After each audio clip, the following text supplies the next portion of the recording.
अभी सवाल ये है हर्षवर्धन जी कि कब तक टिप के भरोसे पाकिस्तान जिंदा रहेगा, कब तक किसी को खुश करके टिप लेता रहेगा और अपनी आवाम को खुश करने की कोशिश करेगा?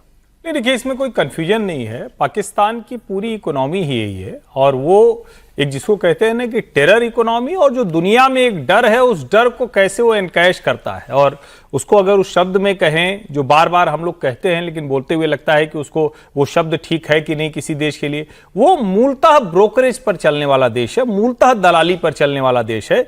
आज के संदर्भ में हमने उसको इस तरह से देखा, चूंकि वो खबरें आई कि शायद उसको विदेश मंत्री डॉक्टर एस जयशंकर ने भी उस तरह से कहा, लेकिन ओवरऑल अगर देखें तो जब से पाकिस्तान का जन्म हुआ है, जब से हमसे वो कट कर गया, तब से न तो उसकी कोई पॉलिसी है, न तो उसका कोई इकोनॉमिक एजेंडा होता है। उसका एकमात्र पॉलिसी और एजेंडा है कि वो भारत में इस तरह के आतंकवादी हमले कराता रहे, दुनिया भर में आतंकवादियों की सप्लाई करता रहे और उसके आधार पर दुनिया से अलग अलग देशों से अलग अलग समय पर वो अपनी वसूली करता रहे। इससे इतर कुछ है नहीं। और फिर मैं कह रहा हूं, ये बार बार हम लोगों को ध्यान में रखना चाहिए, दुनिया में कोई भी देश जो अपनी इकोनॉमी कोई मॉडल नहीं क्रिएट कर पाता, वो मैं इस्लामिक मुल्क ऐसा नहीं, सऊदी और यूएई ने अपनी इकोनॉमी क्रिएट की है ना, दुनिया के दूसरे देशों ने अपनी इकोनॉमी क्रिएट की है ना, लेकिन टेरर पर चलने वाली इकोनॉमी बहुत दिन तक चलने वाली नहीं होती है। अब चूंकि अमेरिका बीच बीच में इसको जिस तरह सपोर्ट देता है, एक तरह से कहें कि उस आतंकवाद को बढ़ाने में, उसको रोकने में, उसको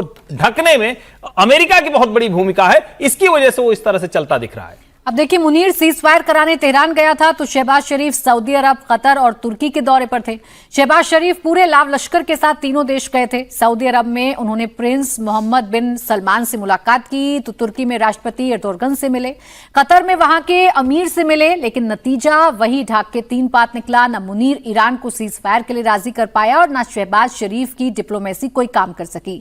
दोनों खाली हाथ पाकिस्तान लौट आए हैं। ईरान और अमेरिका के बीच सीज फायर 22 अप्रैल को खत्म हो रही है, उसके बाद फिर जंग होगी या बातचीत का कोई रास्ता निकलेगा, किसी को मालूम नहीं है। और इन सब के बीच पाकिस्तान का क्या होगा यह भी किसी को मालूम नहीं है। अमेरिका और ईरान के बीच सीज फायर के लिए पाकिस्तान इतनी मेहनत क्यों कर रहा है, इसकी वजह पाकिस्तान के सीनियर पत्रकार नजम सेठी ने बताई। नजम सेठी ने कहा कि इस बातचीत से और कुछ हो या ना हो, पाकिस्तान की खाली तिजोरी में पैसे भर रहे हैं। पाकिस्तान अपने लिए कर्ज मांगने में कामयाब हो रहा है। मगर ये देखिए ना, कितनी मेहनत करनी पड़ रही है आपको। हाँ। मैंने इतनी मेहनत इतने शॉर्ट टर्म के अंदर तारीख में नहीं देखी, जितनी मेहनत फील्ड मार्शल साहब, शहबाज शरीफ साहब और डार साहब कर रहे हैं। It is actually tremendous. और हमारा फॉरेन ऑफिस भाग दौड़ हो रही है, जैसे कि our life depends on it, and frankly our life does depend on it, but that's a separate matter. That's a separate matter.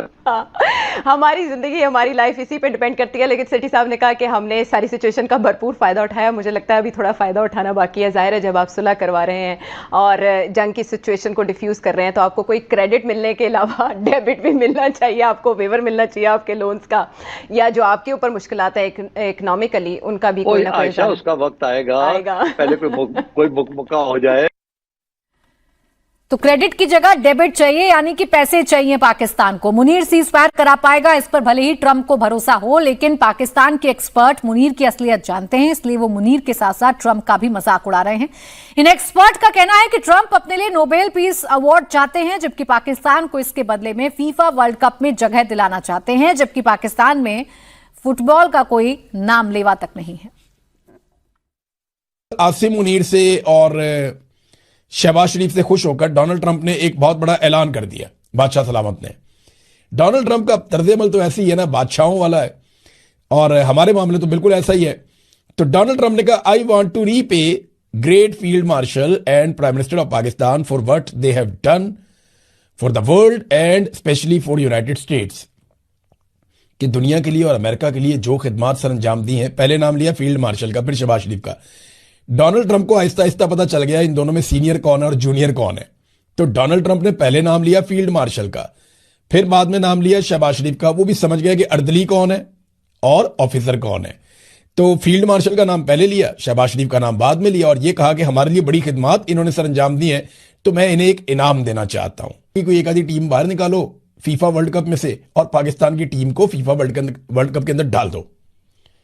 यानी अपने लिए नोबेल पीस प्राइज और हमारे लिए सिर्फ वर्ल्ड कप के अंदर पार्टिसिपेशन।